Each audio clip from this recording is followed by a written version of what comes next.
Let me show you a method called the cover up for partial fraction, and this is going to work really well when you have a fraction and the denominator is just a product of linear factors.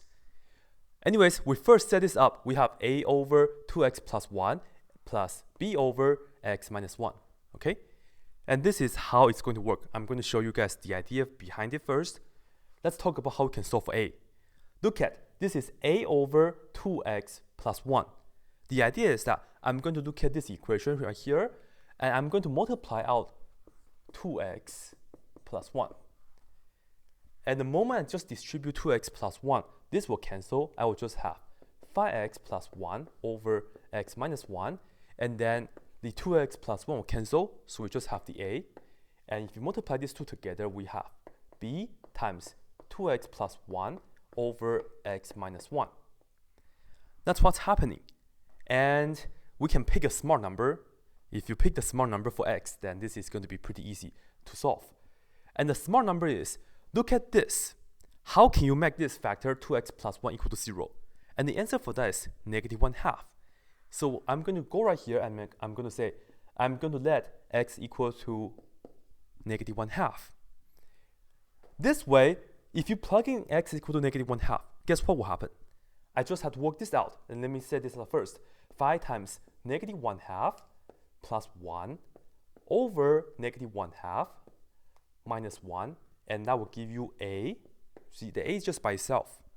But then the moment you plug in negative 1/2 into this x, and let me just set this up for you guys. We have b times 2 times negative 1/2 plus 1 over negative 1/2 minus 1. But guess what will happen? 2 times negative 1/2 is negative 1 plus 1, which is 0. 0 on the top, everything's gone. So this right here won't matter. And the idea is that we can just look at a and then just need to work this out. That's all we need to do, right?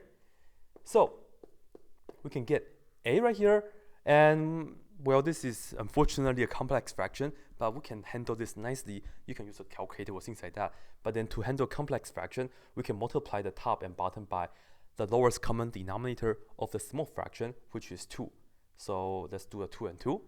So if you multiply the 2 right here, this is like negative 5/2. The 2 cancels. We have negative 5 and 2 times 1, which is plus 2, over 2 times that is negative 1, and we have negative 1 times, negative 1 times 2, which is negative 2.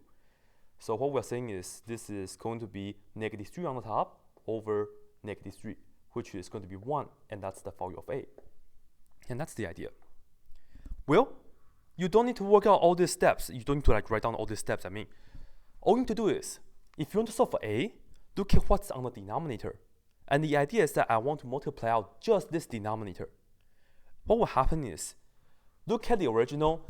This part right here will be gone. So that's why you just cover up that denominator, which is the 2x plus 1.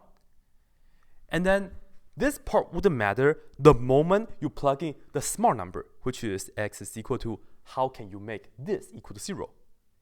So all you need to do is just don't worry about that. Just focus on the remaining part right here, and then plug in x is equal to 1/2, and then just work out this number. That's it. But anyways, I show you that a is equal to 1, and that's pretty easy.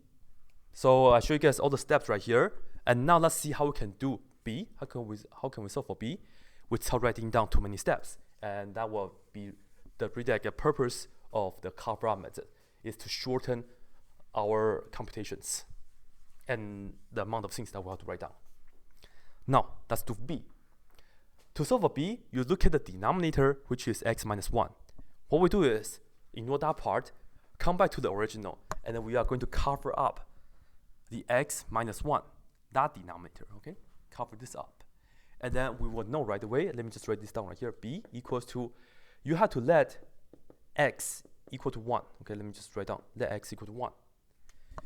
You cover this up, and then if x is equal to 1, that will be 0. That's why we know to let x equal to 1. And then plugging 1 into the remaining x, which we have 5 times 1 plus 1 on the top. So 5 times 1 plus 1 over plugging 1 into here, we have 2 times 1 plus 1. And that's all you need to do. And you can even do this in your head. This is going to be 6 on the top over 3 on the bottom, which we know is 2. So you know that b is equal to 2, and we are done. That's it. Cover up method, and